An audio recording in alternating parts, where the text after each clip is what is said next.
Bienvenidos a un nuevo video. El video del día de hoy se titula Un poco de diplomacia.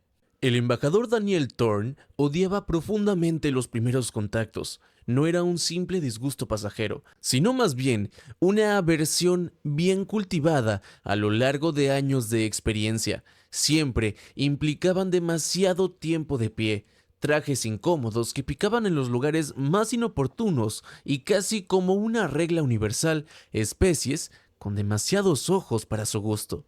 Había aprendido a mantener la compostura frente a lo extraño, pero eso no significaba que le agradara. La especie que actualmente orbitaba la Tierra, los Scree, no eran en absoluto una excepción a esa desagradable tradición.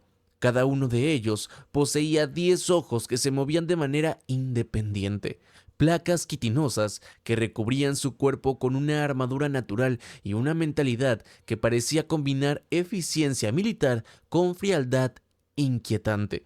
Sus naves de guerra eran enormes dreadnoughts que se cernían sobre las principales capitales del planeta como sombras de metal suspendidas en el cielo. Desde allí transmitían un mensaje claro, directo y carente de cualquier matiz diplomático: rendirse y entregar el 90% de los recursos del planeta para convertirse en miembros subordinados del Imperio Scree, o enfrentar la aniquilación total. Daniel se encontraba de pie sobre la azotea del edificio de la ONU, un lugar que los Scree, con su peculiar sentido de la teatralidad, habían designado como la plataforma de rendición. El viento agitaba ligeramente su traje mientras observaba el cielo con una calma que podía confundirse con indiferencia. Sin embargo, quienes lo conocían sabían que esa calma escondía una mente en constante funcionamiento. Un pequeño módulo de descenso atravesó la atmósfera con precisión quirúrgica y aterrizó con suavidad sobre una plataforma. La compuerta se abrió en un siseo mecánico y de ella emergió una figura Scree, el diplomático designado, el oficial primario de guerra Kask, que se movía con rapidez, casi deslizándose, sus múltiples patas produciendo un leve sonido rítmico contra la superficie. Humano, la hora ha terminado. Somete a tu planeta ahora o serás eliminado. Tenemos cuotas que cumplir. Daniel no reaccionó con miedo ni indignación. En su lugar, pareció interesado, como si hubiera escuchado un detalle curioso en lugar de una amenaza existencial. Con movimientos pausados, ajustó su corbata, sacó una libreta de su bolsillo interno y comenzó a hojear sus páginas, como si estuviera revisando una lista de compras. Me parece que dijiste cuotas, ¿verdad? Eso es interesante.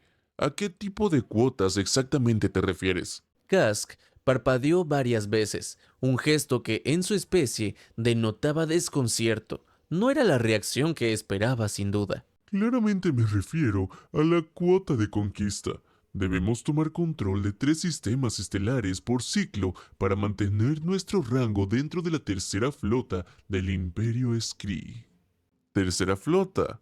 Ok, ya veo, ya veo. ¿Y usted, señor Kask, es el principal negociador de esta misión?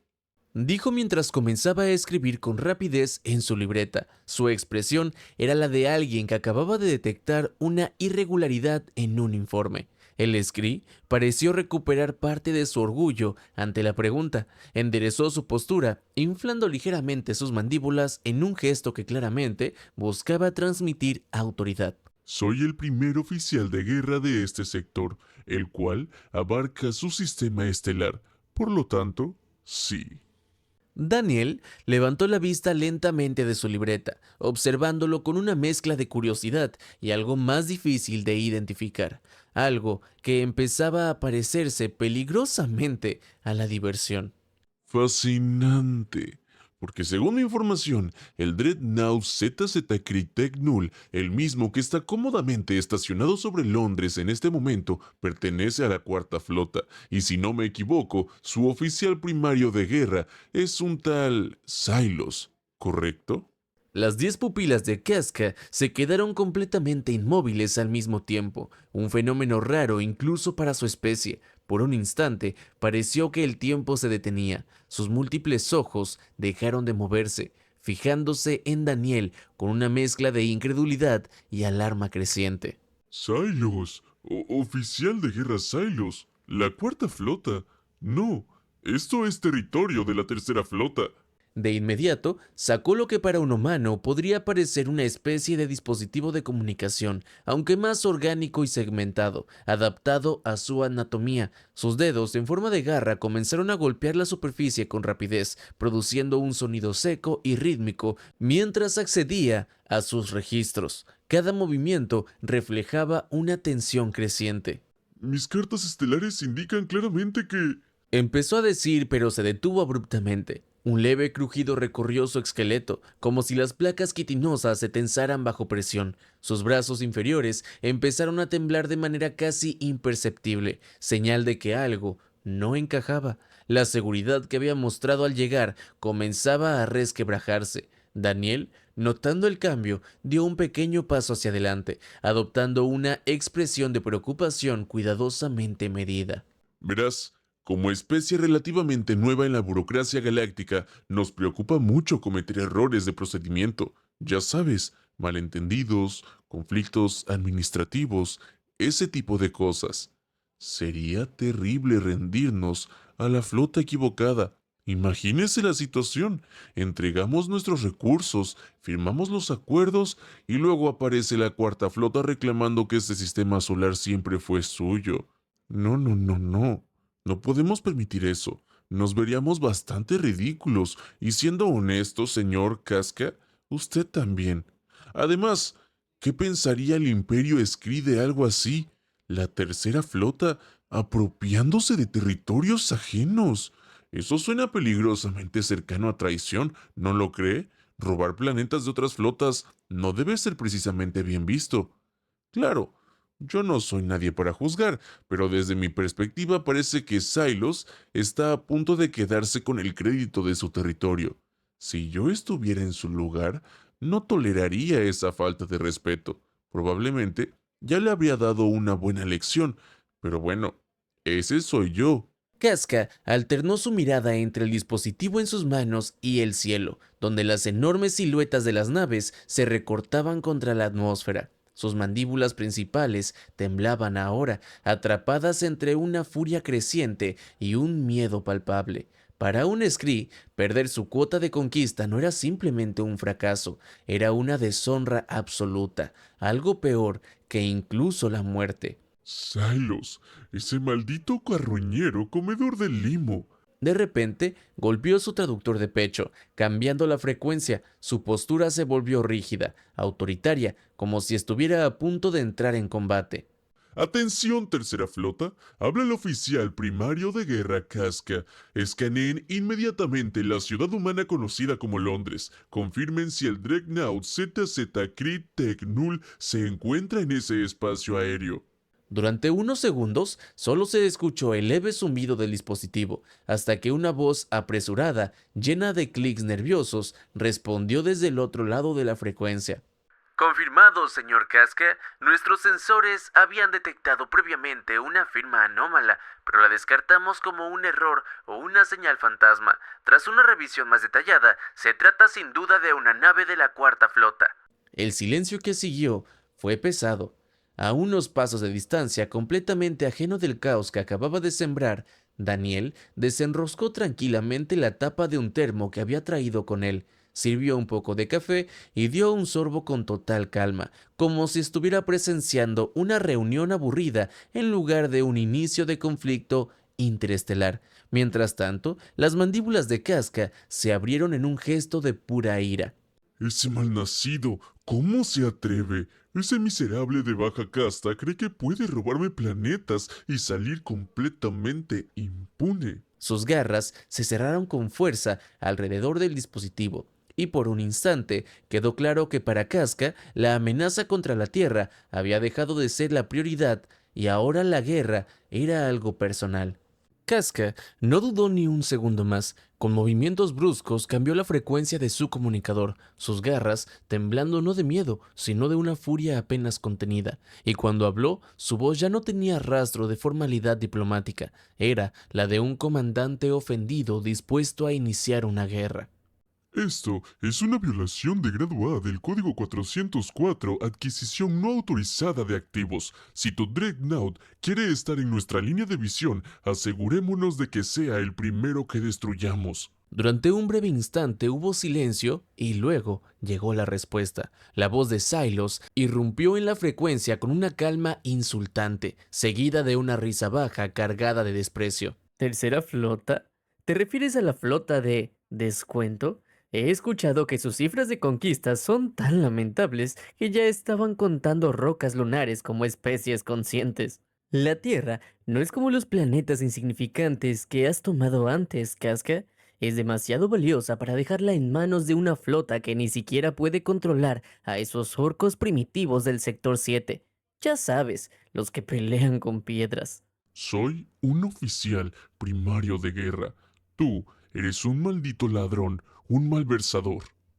No te equivoques, soy un oportunista y a diferencia de ti, no trabajo solo. ¿De verdad creías que vendría a un planeta como este con solo una nave? Solo estaba esperando a que hicieras el trabajo pesado, limpiar la atmósfera, establecer presencia. Ya sabes lo aburrido. Por cierto, gracias por el esfuerzo. Traigan al resto de la cuarta flota. Vamos a mostrarle a la tercera cómo se hace una conquista de verdad.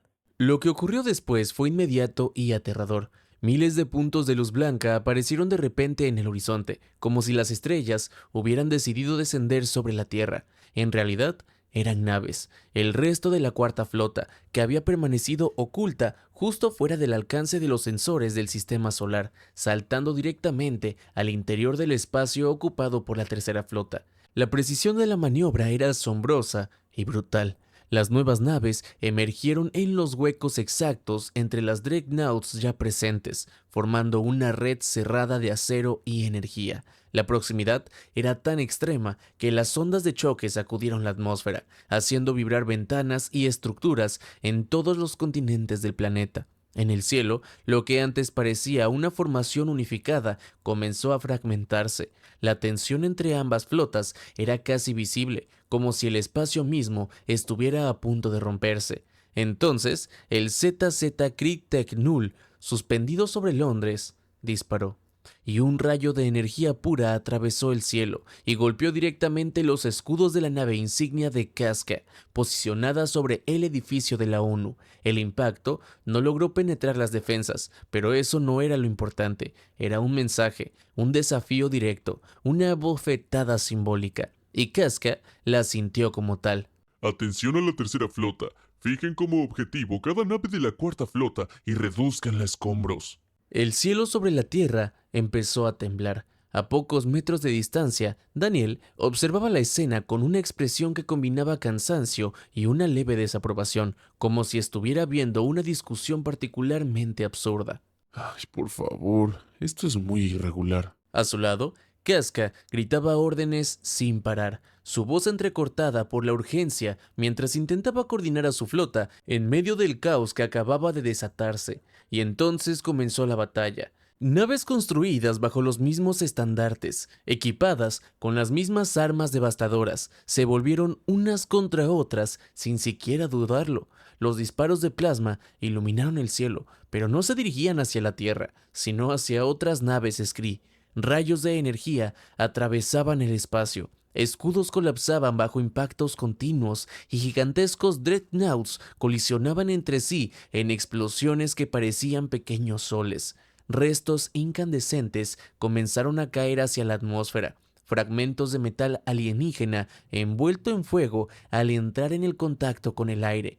Afortunadamente, la mayoría se desintegraba antes de alcanzar la superficie, convirtiéndose en lluvias de chispas que surcaban el cielo como meteoritos artificiales. Desde abajo, para la humanidad, parecía un espectáculo apocalíptico, pero para Daniel Thorne era simplemente otra negociación, y al parecer, una que iba exactamente como él quería. Durante 2 largas horas, la humanidad entera observó el espectáculo más caro y absurdo en la historia de su existencia. Desde las grandes ciudades hasta los pueblos más remotos, millones de personas alzaron la vista al cielo, incapaces de apartar la mirada. Lo que veían parecía sacado de una pesadilla o de una superproducción cinematográfica. Destellos de energía cruzando la atmósfera, explosiones que iluminaban las nubes como soles artificiales y colosales naves alienígenas despedazándose unas a otras en una danza de destrucción perfectamente sincronizada. Algunos pensaron que era el fin del mundo, otros simplemente no podían creer lo que estaban presenciando.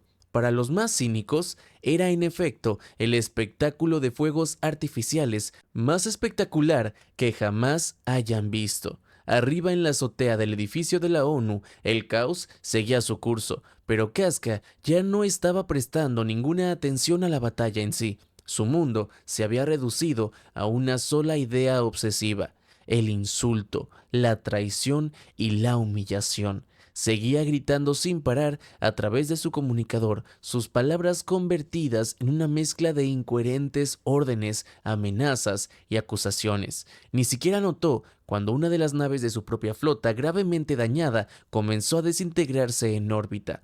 Un enorme fragmento de su casco, del tamaño de un autobús, se desprendió y cayó en picada hacia la tierra, envuelto en fuego y dejando una estela brillante en el cielo. El impacto fue instantáneo. No hubo tiempo para reaccionar ni para un último grito. El fragmento cayó directamente sobre Casca, aplastándolo contra la superficie con una fuerza brutal. Su cuerpo, protegido por quitina resistente, no fue rival para semejante masa y velocidad. En una fracción de segundo, el orgulloso oficial primario de guerra quedó reducido a una mancha de sustancia azul esparcida sobre el concreto, y así, sin ceremonia alguna, terminó su guerra personal.